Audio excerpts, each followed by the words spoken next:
Lots of energy. Yeah. Did you I have also had anything in the three Okay. coffees. Gotcha.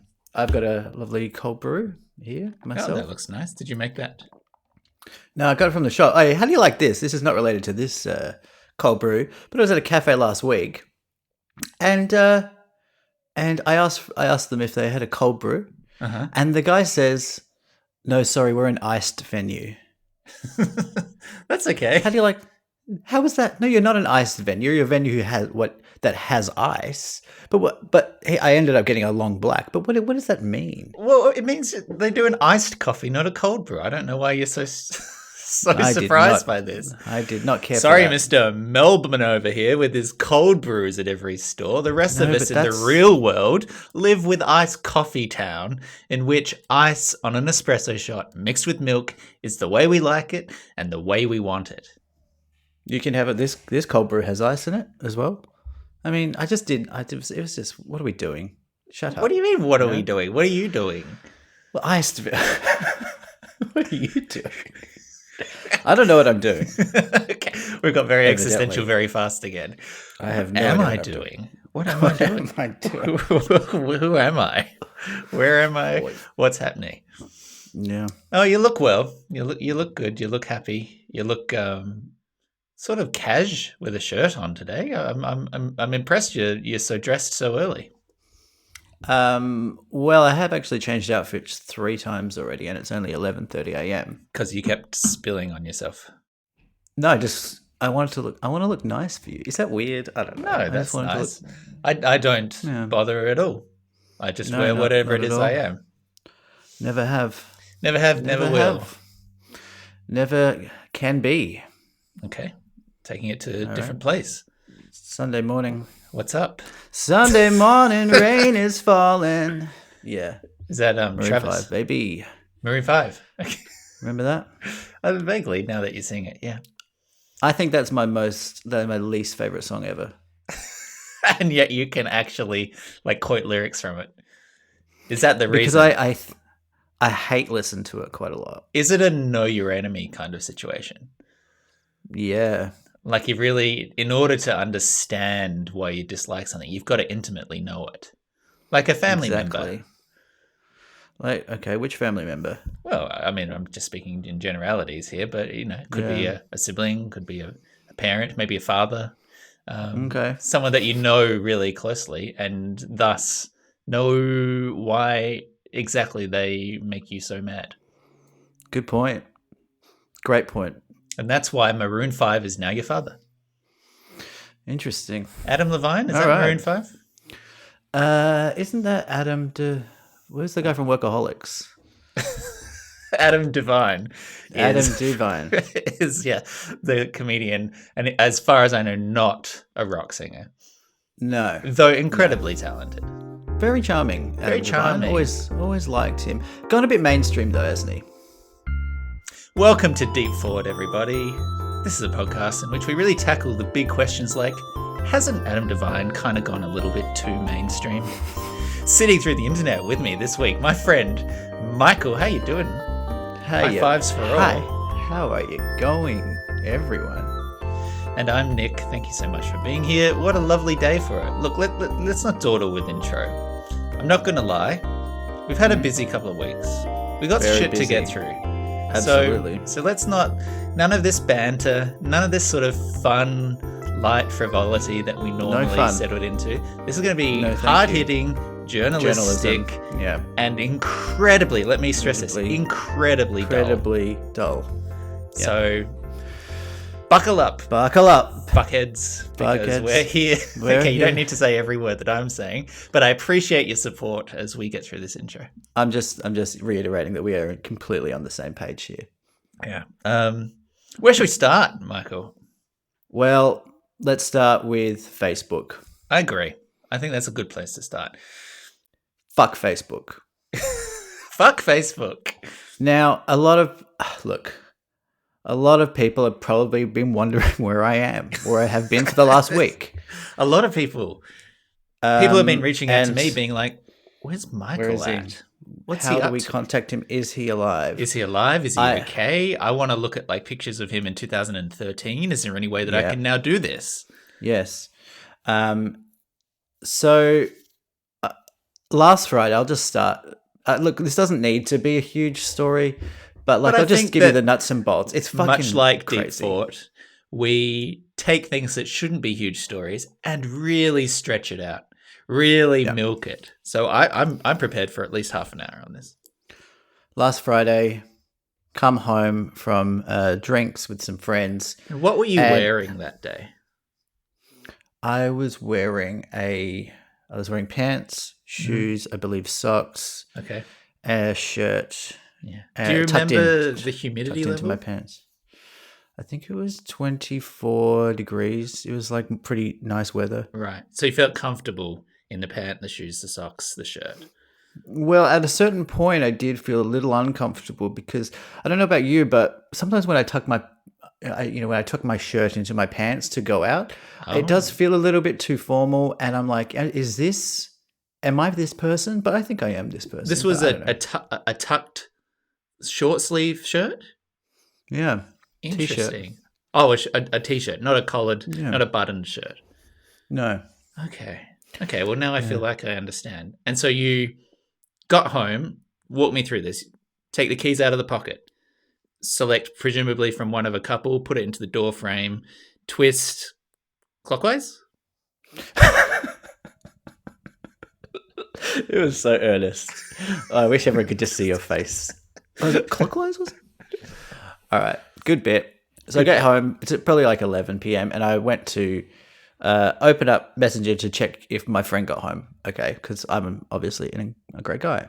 Mm-hmm. And I open up Messenger and it says your account's been suspended. And I'm a little bit bleary eyed. I'm a little bit like, oh, whatever. Open Facebook, open Instagram. I'm like, huh. Every account or Meta account has been suspended. I'm like, okay, whatever. Put the phone away. I'll sort it out tomorrow. I'm sure it's an easy fix. Get up the next day, and I'm kind of like trying to work out where can I appeal this? This is obviously a mistake. So to clarify, on the morning you get up and you're now not as bleary-eyed. You're looking at this and you're still seeing an inability to A, log into any accounts, and B, they seem to have been like erased as well. Like they're not even visible to other people. So it's complete suspension of every account you have, and they're all interconnected. Yeah, every account that I have, and I'm on the desktop the next day, and I'm trying to So basically, it's saying account suspended because you've violated our community guidelines, whatever. I'm like, this is ridiculous. Do some digging, start to find other people complaining about the same problem, and then after about 3 hours, because I wasn't like super annoyed by this initially, but after a few hours, I was like, it's like having a pebble in your shoe. You have to get it out. Like I can't think about anything else. Yeah, kind of thing. It's just like it's so annoying. Yeah, and explain actually the frustrations here, because you were offered a way to appeal it, but that wasn't working. No, so part of what Facebook does is like if you feel like your account has been incorrectly suspended, use the email link provided, because they say that in most cases, and they do specify this, in most cases they'll send you an email before they suspend your account. Mm-hmm. But I did not receive no email. Yeah. No email. And they do that. They don't send emails in certain cases, which is, I don't know if I'm skipping ahead here too much, but if you're one of the community guidelines, which is the one that I apparently violated, was that they thought that I was under 13 years old, and you can't use Facebook or Meta accounts if you're under 13 years old.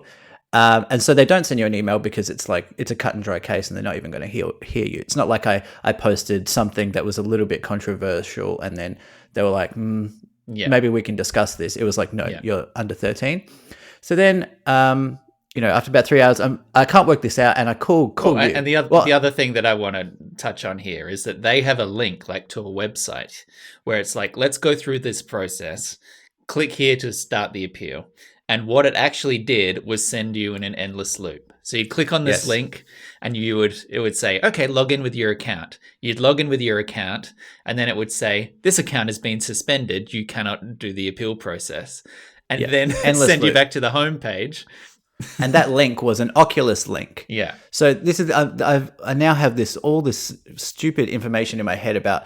I didn't know that Facebook had an Oculus VR Meta. What I didn't know any about. I shouldn't have to know about this. Yeah. But now I do. Yeah. And I'm more depressed. Yeah. Than when I didn't. But anyway, So I was just stuck in this endless loop, and I was like, I'm probably doing something wrong here, but I messaged you, and this is what kind of guy Nick is. Nick literally calls me back 1 minute later on FaceTime, and he's like, let's tackle this. Let's crush and then this.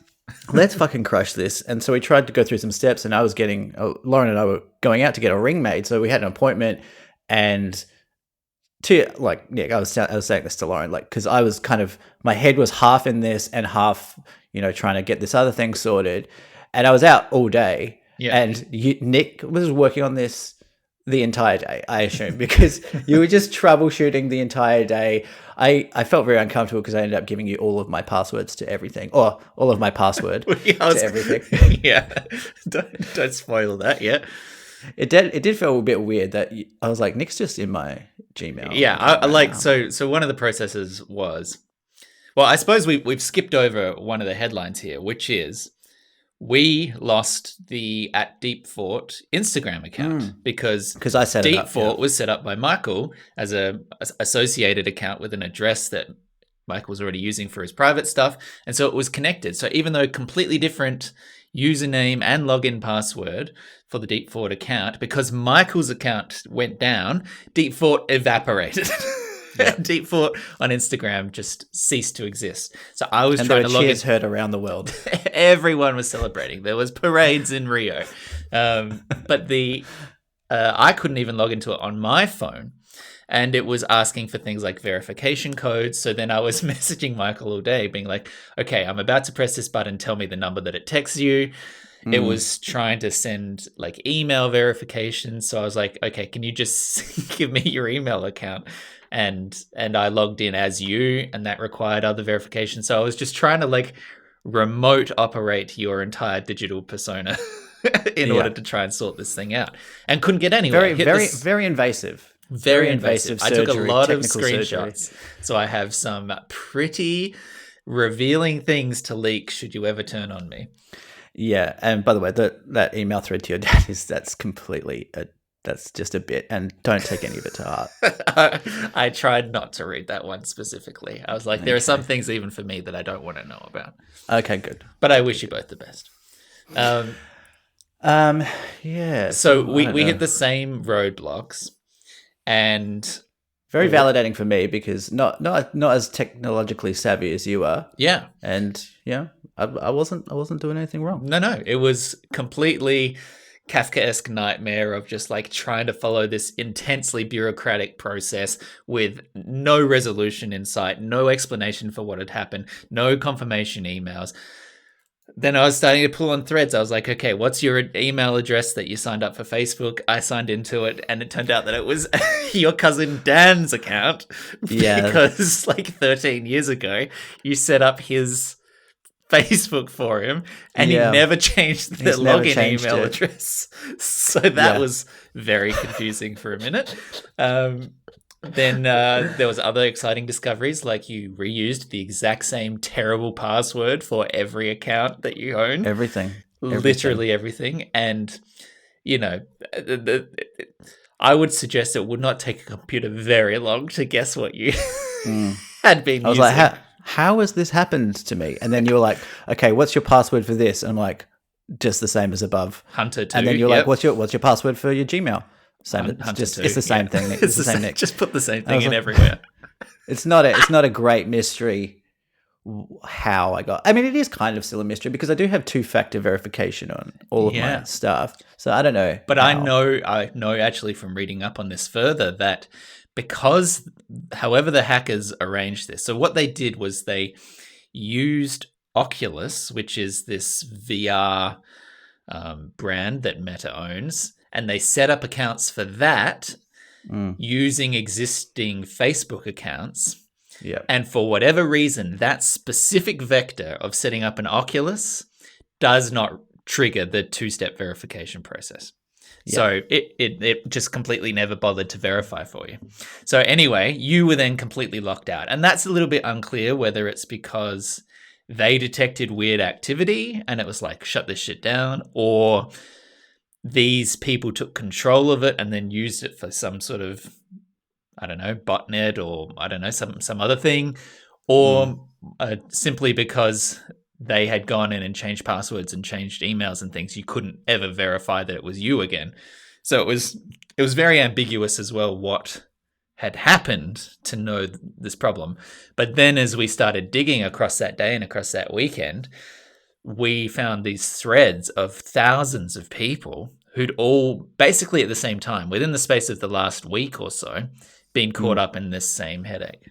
So because there's no actual, and you said that Facebook and Meta are famous for this, there is actually no help available if you do. It's all kind of automated, and then if there is this one kind of knot in the hose, then you just literally cannot get anywhere. There's no There's no customer desk, there's no customer service, there's no phone number, there's nothing. Yeah. So it turned out this is happening to happened to thousands of people, possibly within that week, but maybe even earlier.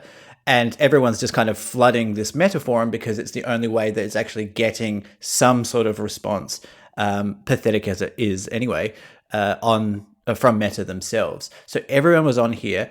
There was this one particular thread that you sent me that I was following every day. I even posted on there, and Meta ended up shutting that down. Which I thought was, well, I don't know if I told you that, but You did, yeah. Because I was getting email alerts for it, and people they just shut it down. And I even posted on Twitter, on X, about it, just atting them. I've never done that before, but even that, it was kind of weird because as soon as I posted that, I have like 30 followers on Twitter. That post got like 200 comments. Wow. And I was like, wow. And like a few reposts. Then I look at them and they're all bots. Really? All bots. And they're very specific in what they post. They say, oh yeah, Facebook's terrible with this stuff. Go to this guy, he'll help you out. But they all say this. So it's like, yeah, I don't know if that's part of the hacking scheme, is that they know that people are going to be desperate. They'll try and contact Meta on other platforms, and then they redirect those people who are desperate to other. I don't know if that's part of it, but anyway, it was very annoying. What are we missing here? Well, I want to know the resolution, because all of a sudden the other day, lo and behold, Mikey Zub sends me a messenger message. So I was also, I went through like I wasn't super bummed about the whole thing, apart from just being annoyed.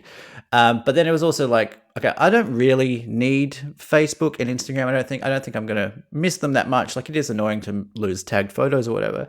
Yeah. But I guess the most annoying thing is that, the messenger thing, because I don't have everyone's number, and a lot of my good friends live overseas, and I can't even message them there. Yeah. So from that perspective, I was contemplating, do I try and make another account and just, it's kind of a nice thought to just be like, okay, well, I've got 800 plus people on Facebook. I don't know, most of those people really. Yeah.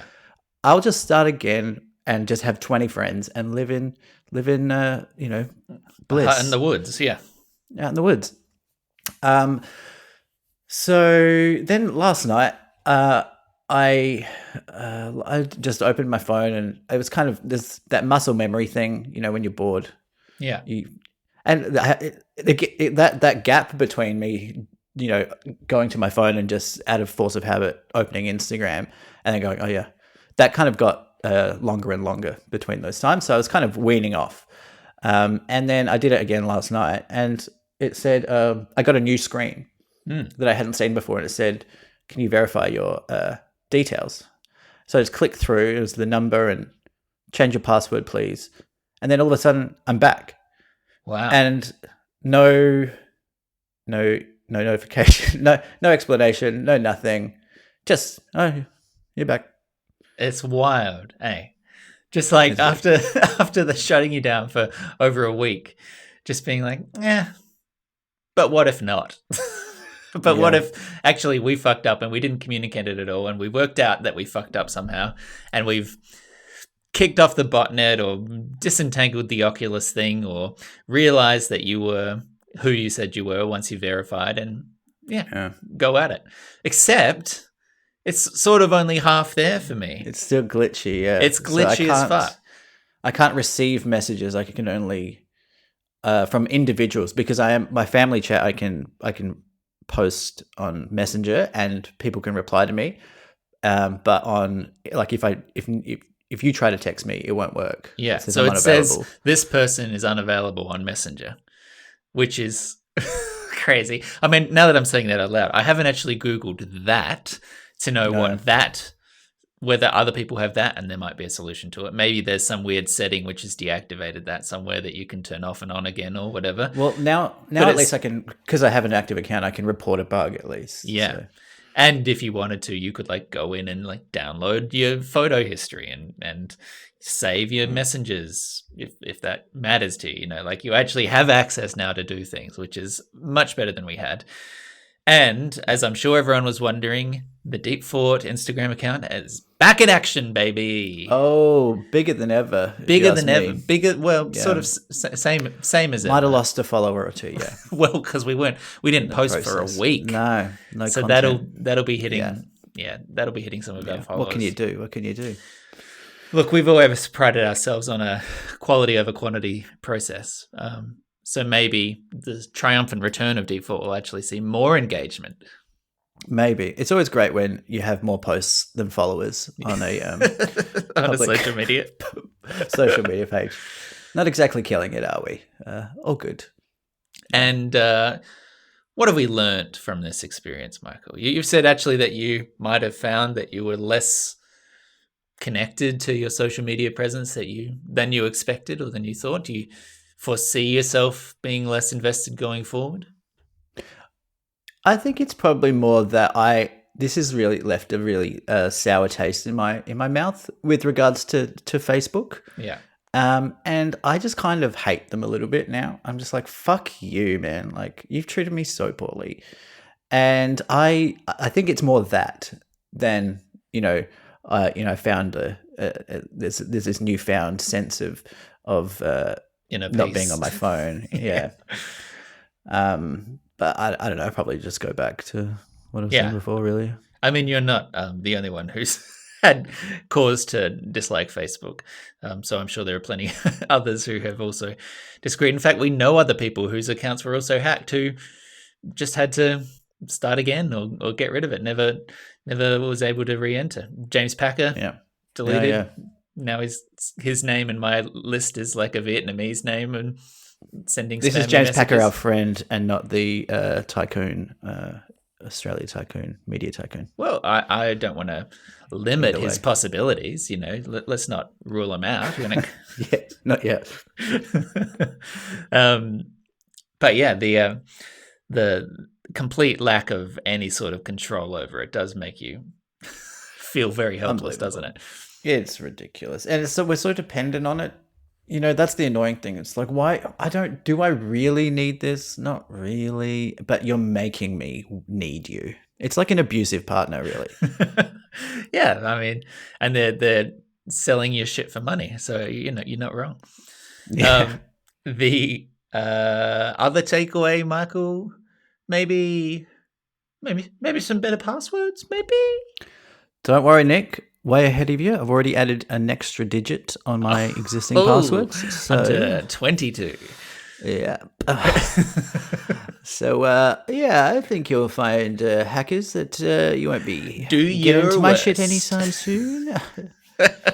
Yeah.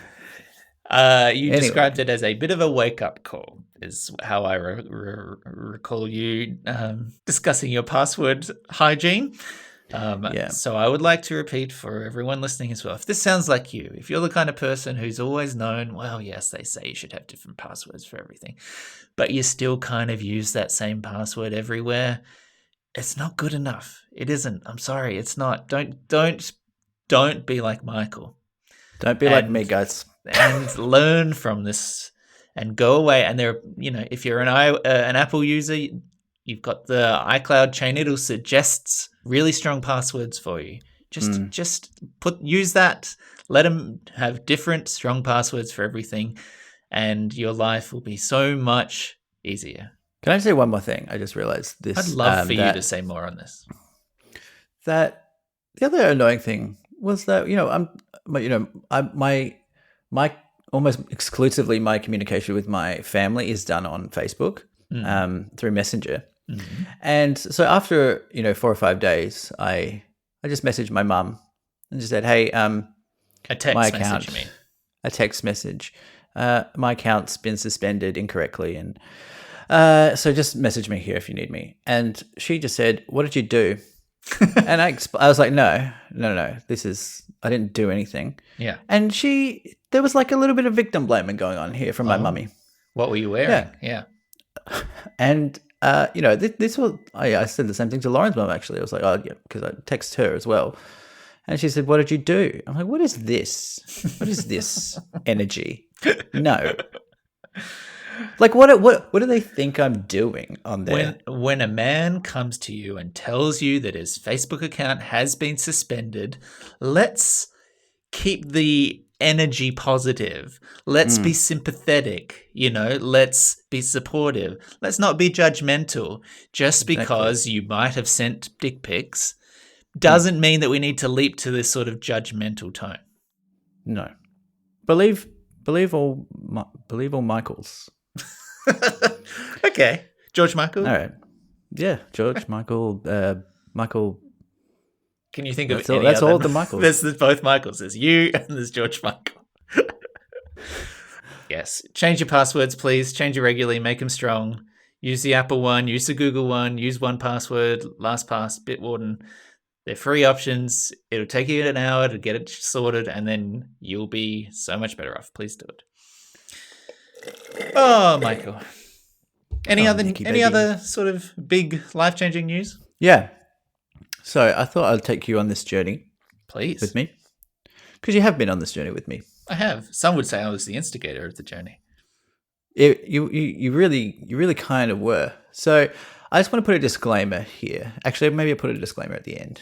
Because I'm a little bit conscious of the perception of why I'm saying this, describing this journey.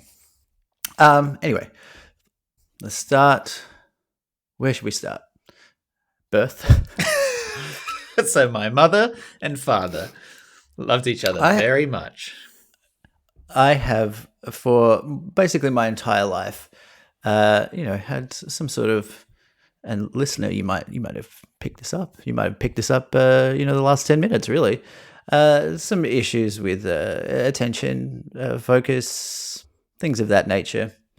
And Nick has been along that process with me on the record, actually, a few times.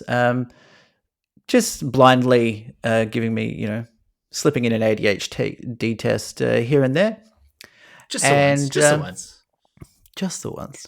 And anyway, it's kind of been in the back of my mind for many years, and never really explored it, because it's not ever been a problem. And there's a few things that I'll kind of break down, I guess, with regards to that. But anyway, I kind of had been experiencing a little bit more of the difficulty understanding things, focusing, sitting still as I kind of got stuck into my career over the last 4 or 5 years, and needing to be in the office and needing to understand verbal information and emails and just kind of missing things, and kind of starting to feel kind of stupid because I wasn't. There was some things I just was not understanding. I'd be in a meeting and I just had no idea what was going on. Not because I didn't understand the work, but because I wasn't understanding the words really, put together. Following, yeah. So So I decided this year that I'll go and explore this, and not necessarily with the intention of seeking a diagnosis per se, but just exploring it with a doctor and just seeing what happens, you know. And so I went, you know, I'm not the type of guy that goes. I haven't been to a GP since 9/11 when I was treated for burns So, putting my hand on the stove. okay. Yeah, well, I wasn't connected to the It's terrorist unrelated. attacks at all. Just a weird, Unrelated. just a weird injury on that day.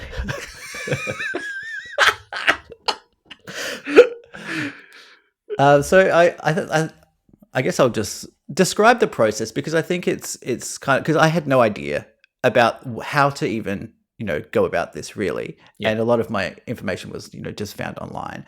So I think maybe it'd be helpful to anyone else who is maybe thinking about it, not to self-aggrandize here or think that anyone's actually going to learn anything from anything that I will say. But I just think I disagree. I think this is very informative.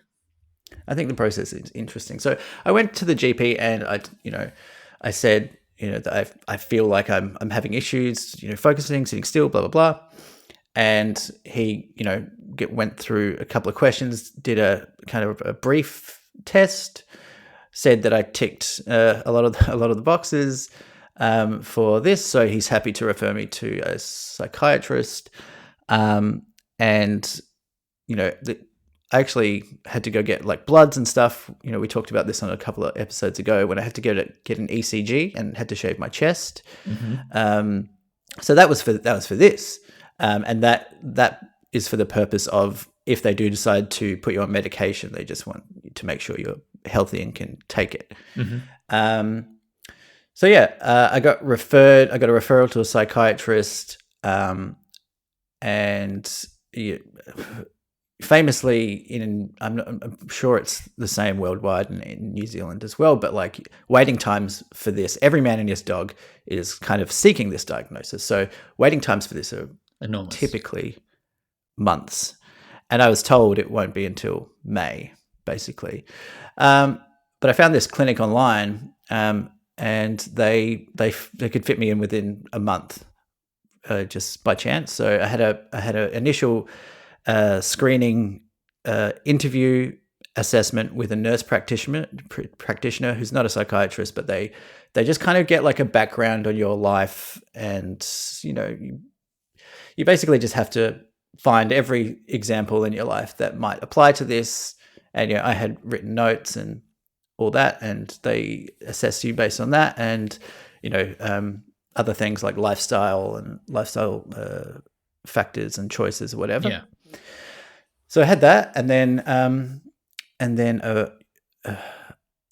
a month later, I had the assessment with the psychiatrist himself, which was it was kind of nerve-wracking. I got to say, I was like more nervous for that than I have been for like a job interview, and I guess the reason for that is that there's a lot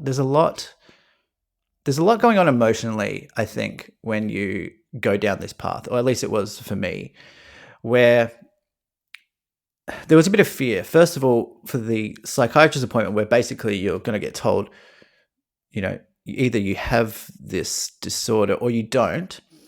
And I guess part of my concern or anxiety towards that was that I was like, what if I don't have it? And I think I'm one of these people that I think I have ADHD, but in the end, I just like maybe I'm just stupid. Maybe I just don't learn well enough. And also, who am I to think I have ADHD? I mean, who am I? You know? And I also just didn't know if I didn't know how I would, if he says yes, you have ADHD. How am I going to use that? What's going to change? Yeah. What's it going to change? Like, am I going to use it as a scapegoat? This is a turning point. A little bit. But then on the other side of that, it's like, okay, potential treatment options. And maybe I can actually fix this or even thing if there is an issue. Yeah. Or just like self-knowledge, like knowing yourself better, right? Totally. Like revelatory in that understanding of how your brain operates a little better. Exactly. And the other thing is, though, that this is at the end of the day a subjective diagnosis. It's observational. You can't take a blood test and then say, oh yeah, you do. I guess you could do an MRI or something, but that's not how these things work. So the other element was like, I wanted to be completely honest, like not just telling him why I think it applies, but I wanted to give examples of where I don't think I have ADHD.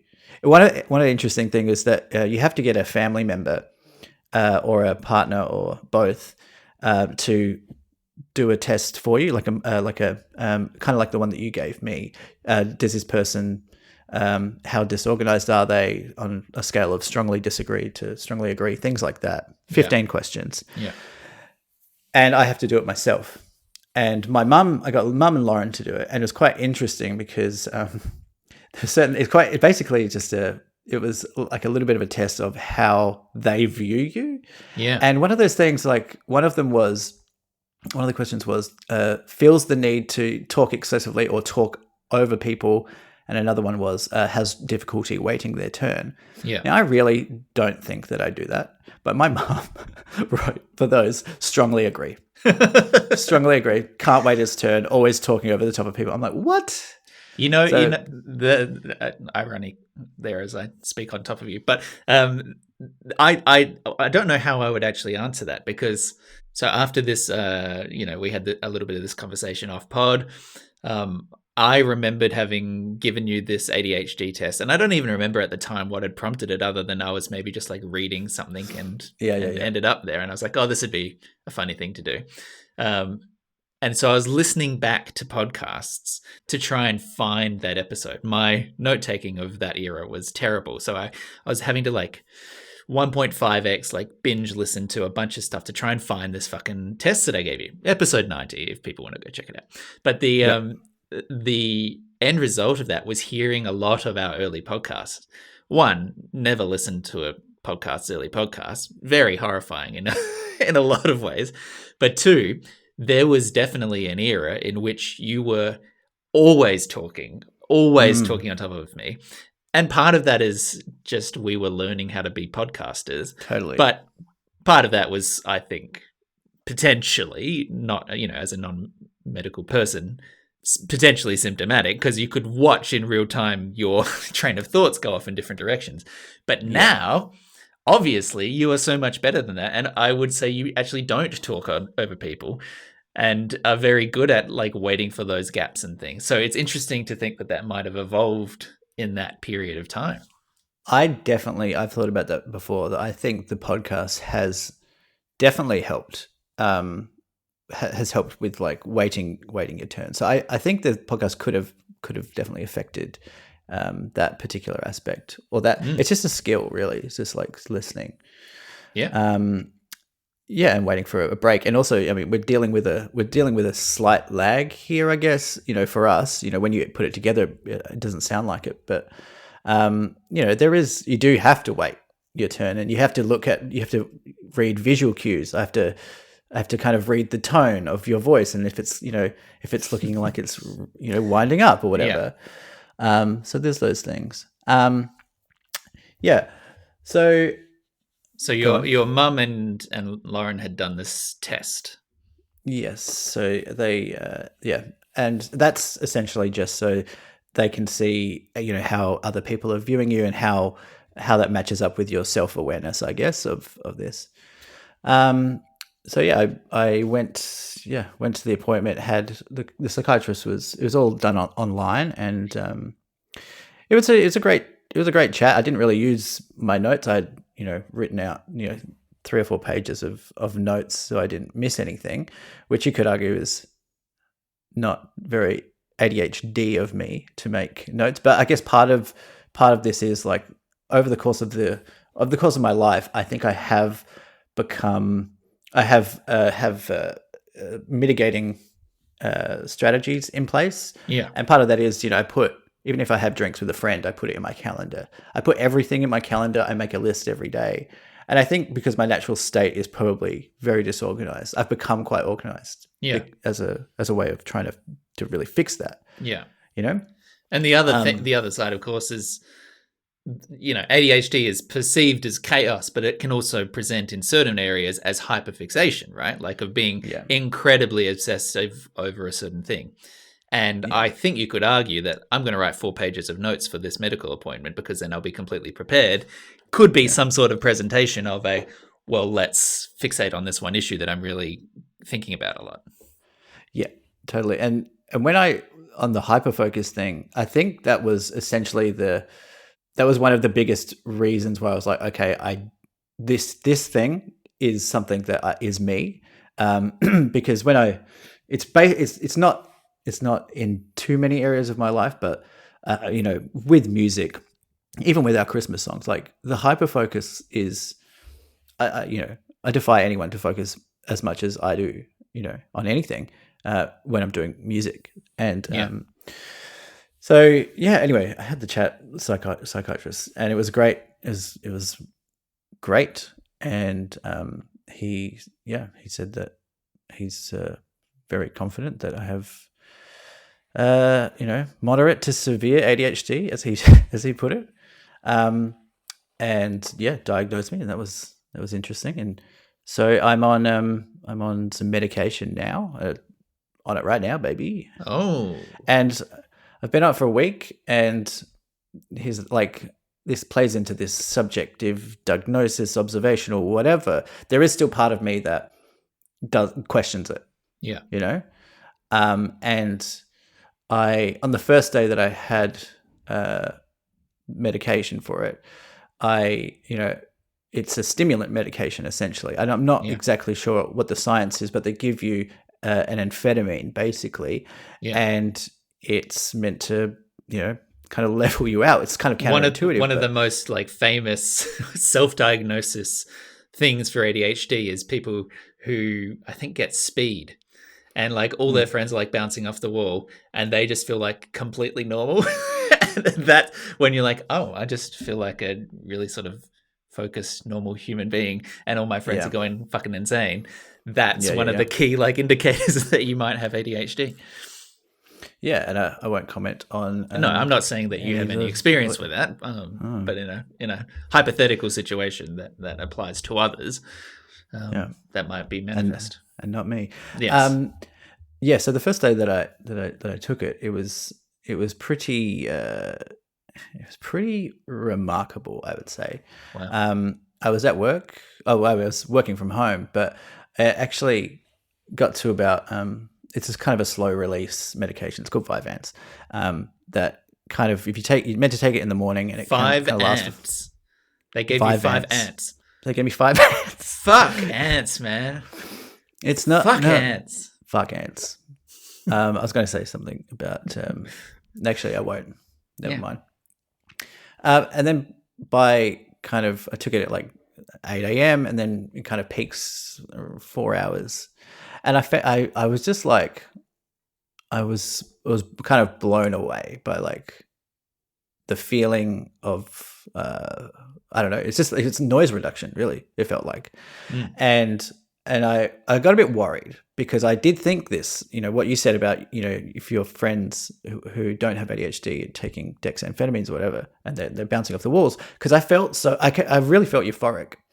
And I guess that's your body getting used to the medication, and it is still an amphetamine. So I actually called my psychiatrist and I was like, I don't think I have ADHD because I feel incredible. And, and he was like, how's your morning been at work? And I was like, it's been great. I haven't left my desk. And he laughed at me, and he said, if someone's colorblind and then you give them colorblind correcting glasses and they can see color, you're going to feel euphoric. You're going to feel great, so don't worry about it. And I was like, okay. And that kind of put me at ease a little bit. I didn't want to, I was like, what do you really know? You're just watching me. You're just observing me over a computer. I could really fake this, I think. I mean, to go back to your your former statement, right? Like, quote, it's subjective. Like, this guy's looking at you, looking at the presentation and going, I think you've got this. But as it turns out, there is a very easy way to find out, which is now we've put you on medication and we see what happens. And it sounds like they're very clear evidence that this was a real thing that you had that is now being ameliorated by medication use. Absolutely. And I've had probably the best. I've started a new job and probably had the best week of work in this job since I started. Part of that could be placebo. I thought about that too. I mean, maybe it is. Maybe it is placebo, but it doesn't really matter. It doesn't in matter. The sense that the output's the same. Yeah. Obviously, these drugs are not placebo. Yeah. You can feel them working tangibly. Yeah. Anyway. So can I've got so many different questions for you. Hit me. The first is that I'm really happy for you. And I'm glad I appreciate that. That what was really just a kind of obnoxious joke thing to have done to you. And our friend Jude, who listened to the podcast, said she's never been more horrified than when I blind sprung an ADHD test on you. And I was like, he's fine. He enjoyed it. Thank you, Jude. Thank you. But I'm really happy to hear that you're doing well. Then I got a whole bunch of just questions, and you can tell me whether or not you want to answer them. But moderate to severe. So how do they judge a strength of ADHD? I hadn't realized that there could be spectrum, like a gradient there that they can point to or designate. So what made you potentially moderate to severe? I was under the same impression. I did look online after my appointment and saw that there is a spectrum, but I don't think it's like in the same way that autism has a spectrum. Yeah. You can be like high functioning autistic and it doesn't present as strongly, but there are certain things. I'm not sure. I didn't actually ask anything about that. Mm-hmm. Potentially an unnecessary thing to add on. Yeah.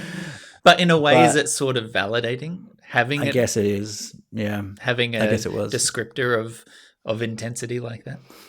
Well, yeah. Look, the other part of it is that there was a bit of I was a bit sad. Was I sad? I guess I was sad for my younger self a little bit when after the appointment, because I did think, I knew I was smart. I knew I was a smart person, but I knew I was like a specific type. My intelligence was specific, and I wasn't great at, sitting exams and stuff, but I was, good at, just talking about, a book or a text or something like that. And I just feel like I felt stupid.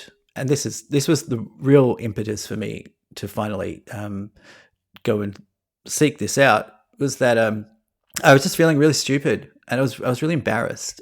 And I felt sad for myself as a boy, really, as a school boy, that I just beat myself up about it a lot, Yeah, I think, which is unfair, unnecessary. In the sense that, like, your life could have been different at that time if it had been noticed, diagnosed, or medicated. Of course, we're talking 20 years ago now, so the world was different then and the processes were different then. But yeah, and look, my parents were both teachers, had always suspected that I had ADHD, and didn't want to. They were worried that I would be stigmatized or bullied, which I think is fair. There is a bit part of me that's like, because the psych actually did say if you do medicate in children, there's a high possibility that you would autocorrect and grow out of it. Right. If you catch it early. So there is a little bit of that, like... Wait. Sorry. I want to process that.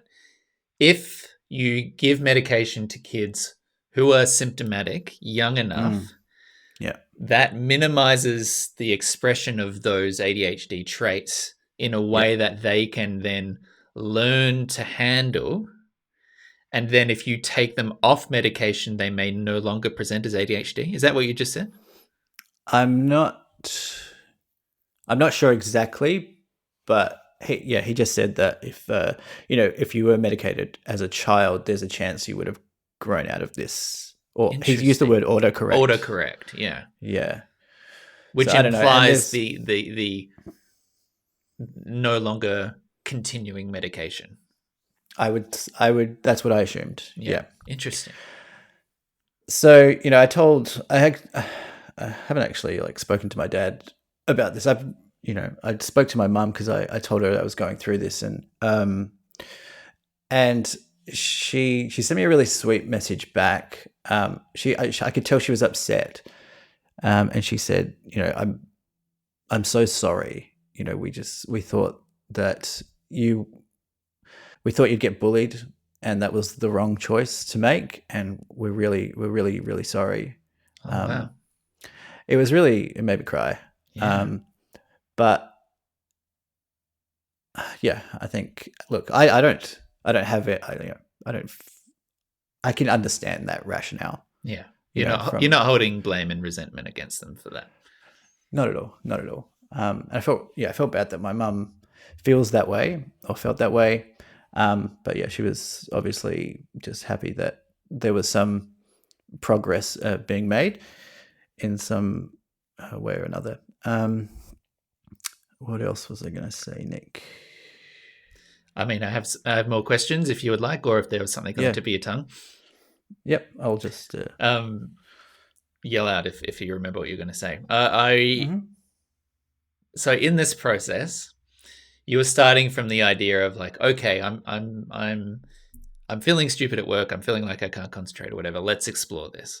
What part of your process or consideration was the medication angle of it? Had you gone into it thinking, okay, if I get diagnosed, I'd like to be on medication. I'd like to try that out. Had you gone into it with the idea of like, well, let's just see what they say and then make that decision later? What was the psychiatrist's perspective on it when the diagnosis had been, given? Was he immediately like, and thus I think you should go on drugs, or we don't have to, but you could explore it? I'm curious about that side of it.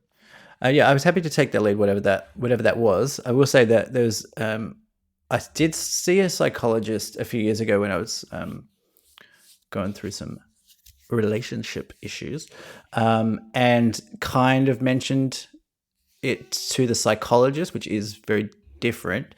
And when I did mention it to him, he said, "Okay, so yeah, you probably have ADHD. Then what?" And he said that, and I I immediately caved. And that was actually kind of part of why it took me a few years, because I was like, yeah, he's got a point. Like, what am I going to do then?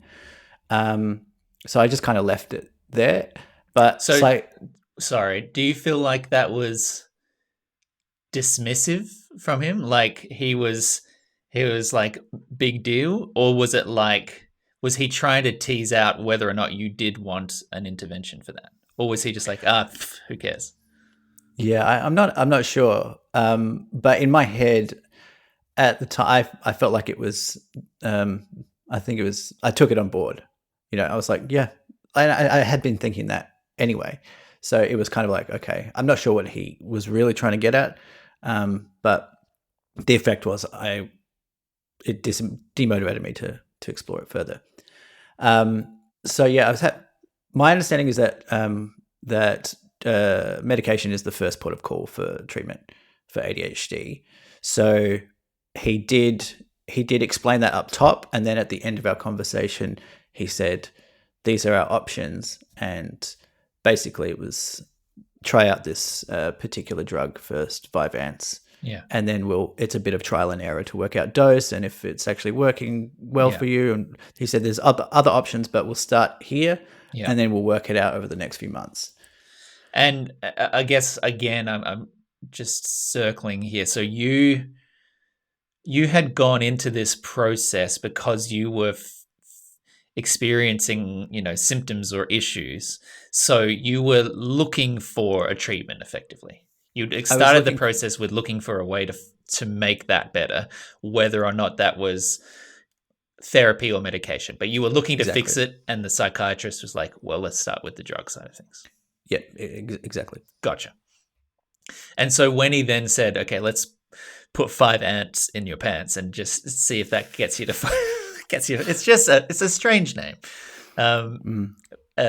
Let's see how that goes. What was your response? Was it like relief? Was it apprehension? Were you like, part of, for instance, some of the, at least the popular, perhaps, perception of taking medication is some fear that it would affect the way your brain works in a way that you don't like, or limit, for instance, creativity or productivity or something like that in a way, because it's futzing with brain chemistry. What was your reaction to the idea of, okay, well, let's try drugs? Yeah, I was surprised with how quick, as soon as we finished kind of the assessment, I would say there was 5 minutes left of the thing, and then it was kind of very quick. It was like, yes, I'm diagnosing you, and let's talk drugs. So I was surprised by that, but I did voice some concern about exactly what you said. Of, I didn't want to. There are aspects of my personality that I could potentially attribute to ADHD that I really do like, and part of that is, I think, like, I think it sounds trivial, but there's like a silliness, like, a kind of my family calls it manic, but there's like I don't know, I feel like silly and chatty and, sometimes playful, exactly. And I like that. I really like that about my personality. And I did say, I'm worried about like becoming a zombie or whatever. And he was like, you might be confusing this with something else. I think maybe like antidepressants or something. Yeah. But he said, anything's possible, but it's unlikely to do that. And it also boosts dopamine, because I think, people who do have ADHD do have less dopamine. I believe that's less dopamine. That's often why the brain goes looking for new things, new stimuli. It's because that creates dopamine, and it's running short on it. That's my very layperson understanding of it. Yeah, me too. And even in the week since I've been on the medication, I would say that my mood and my outlook on life, or whatever, optimism, is pretty. It's boosted. It's been boosted quite a lot. In the sense that dopamine is the happy chemical, having more of it has actually not just improved in terms of the ADHD symptoms, but generalized tolerability at, work difficulties and happiness and mood and pleasure and stuff as well. Yeah. Like I mean, it's tough to say exactly what is what, because it just could be, maybe I'm just feeling better about work, so that's making me feel more positive in my external life. Yeah, it could be whatever. Who knows? Yeah, it doesn't matter really. But yeah, I'm happier. I think, and that's an incredible takeaway. Like that, it makes me happy to hear you feeling happy. Not that I was depressed or anything, no, but but do you feel, it's a weekend, it's early days. Do you feel like comforted in a way from having now a diagnosis, from trying a treatment that seems to be working? Like, are you glad that you went down this path? Oh, yeah, like 1,000%. There's like it feels like there's like a safety net or something like in place, or maybe like training wheels or something, that I'm like, okay, I can rely, maybe, I don't know, but rely is the right word, but like I've got something to help me. Yeah. And that is comforting for sure. Yeah, amazing. Yeah. But can I just say, Nick, I know, you're making fun of, I'm not sure if it was making fun when you were doing the the ADHD test. I mean, I was not offended at all by this. I actually think it's a way of, I think it's being a good friend, actually. You're doing it in a funny way, and I think a lot of people might like Jude thinks that, I don't know, that's horrific or whatever. You know me, I would never think that. And I think you have been very supportive of this, even if it was, that's how we communicate. I think, we make fun of the things that we're talking about. Yeah. So, I really do appreciate your support. And you were one of the first people I told. And that's because you have been so supportive. So, yeah. Well, Gay. And they were worried you wouldn't be playful. I'm very happy for you. I'm glad, and thank you for being willing to talk about it here as well. I hope people found it. I'm sure people found it interesting. I hope it might also be inspiring of them to have a look at some of those things that maybe they've been wondering about as well, because you do not lose from learning about yourself. I think that's a really you only benefit from knowing yourself better. The disclaimer that I wanted to put at the start or the end was that I was a little bit apprehensive about talking about this, not because I was embarrassed or it was revealing, but because like there's a little bit of like I don't want to be like, hey, oh, look at me. Lauren showed me this. I don't know if this she wouldn't listen. Lauren showed me this person on Instagram. One of the people that she follows, like on her story, was like, got my ADHD diagnosis today. Like is like parading it. Yeah. And I don't want to. That's not what I'm doing. Yeah, I don't think anyone would have misunderstood the context and purpose of this discussion. I think you came off as very very like considered and not and like a hero, like a sort of grandstanding, someone who survived 9/11. And again, just the fact that you burnt your hand on the stove on the date, completely coincidental, complete coincidental, but survivor. Yeah, I survived 9/11. It's just a hand on a stove. Listen, if you enjoyed this episode, that's a really nice compliment, I think, and I'm sure that Michael would be appreciative of it, as am I. So why don't you go back and listen to other episodes you'll appreciate, like the aforementioned episode 90. Why don't you get in touch with us at deepforward@gmail.com, on our Facebook page, still valid, on our Instagram, probably fine, or, hit Mark up on Twitter. He's got a lot of bot followers now, so join the club. Join my bot friends. Yeah, send an email to deepforward@gmail.com and just generally take your own inner brain seriously and learn a bit more about yourself, because it will only serve you in the long run. Went to a pharmacy earlier this week and look, those glucose jelly beans that they have? Incredible. So good. Just like threw me back to my childhood then. Every time we went to the chemist and I'd be like, oh, can we get jelly beans? And Mum would get a little pack of jelly beans. Same. And I loved the black ones. And no one else in my family liked the black ones. And I was look, we get it. You like the black ones. Yeah. I've always been into minorities. That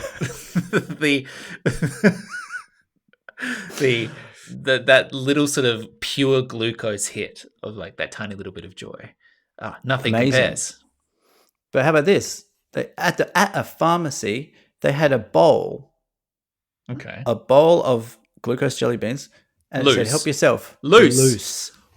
Isn't that crazy, dude? What world are we living in? That at a pharmacies have the amount of money to just splash on buckets of... No, wrong take. Okay. Wrong take. The hygiene. Okay. What is this? I mean, in if a there's anywhere that's post-COVID world, if there's anywhere that's going to have clean jelly beans, it's going to be a pharmacy. If I'm at they were spraying them with sanitizer. Okay. If let's say I was at, Service SA getting my driver's license renewed. Do you think I'm touching a bucket of jelly beans? Absolutely not. If I'm at a pharmacy, look, a lot of plastic gloves being worn behind the counter, a lot of masks still on. A lot of sick people going into a pharmacy. That's an interesting point. Yeah. That's an interesting I don't know, point. but I was quite frankly shocked. Did you help yourself? No. Oh, gosh. No, I didn't. That's I wanted restraint. to. I really wanted to. I haven't had one of those things since 1982. Wow, the glucogel. Yeah. Going out of business sale. Maybe that's why there was a big tub of expired jelly beans there for people to help themselves to. Probably were, weren't they? What is this? An Indian restaurant? Like, don't do this. Don't do this. I've helped myself to the tiny little spoonful of little candy seed spices every now and then. Interesting experience. Interesting experience. It doesn't quite fit. It's not. It's not what I need. It's not like a mint. It's not like it's not like a fresh sort of capper on a meal. It's more of the same in a way that I feel is not accentuating the experience for me. No, I'd prefer like a Gatorade after a curry. Gatorade after every curry. Yeah. Or some Gaviscon. Just little Gaviscon tablets on a tray there. That's not bad. It's pretty helpful. Hey, speaking of Gaviscon, shout out to my lovely love of my life. Happy birthday, Lauren. Happy birthday, Lauren. Yeah, it was 2 days ago. She's turning 17. 17 again, and I might be kicked off Facebook again, I think. Oh gosh! Yes. Happy birthday! Yeah. She's. We went away to Mornington for her birthday. She grew up in Mornington, so just did the old childhood kind of tour. Relive, very very nice. But yeah, happy birthday, darling. Oh, that's very sweet. She listens. She listens to every. You know what she does? This one. She's not into this sort of. She's heard it. She's not only heard it firsthand. She's heard me say it to other people. Yeah, you practiced it before the pod. Yeah, but you know what? She will often listen to Deep Thought in bed next to me to fall asleep. It's so weird. Oh, that's nice. We should bring back another blanket for it at some point. Then we should. Yeah. Listen, shall we end on a little bit of science news? Because I messaged you halfway through this interval, but since our last podcast, with the news that I had perhaps the most exciting Deep Thought article just sitting in my pocket, ready to go. So I have a bit of science news for you here, Mike. I can't wait to get into it. Great. Don't call me Mike. But put it in the machine, load it up. We don't have a machine. I'll just play the jingle. Oh, okay. It's that time. Time for science news.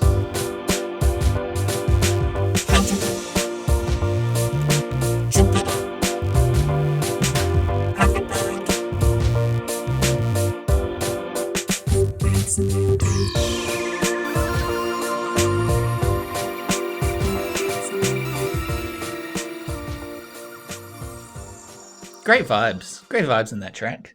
I say it every time, but I still like it. I listen every time. Even when I edit, sniff I listen your own through shit. Yeah, that's fine. I do, and it smells like roses.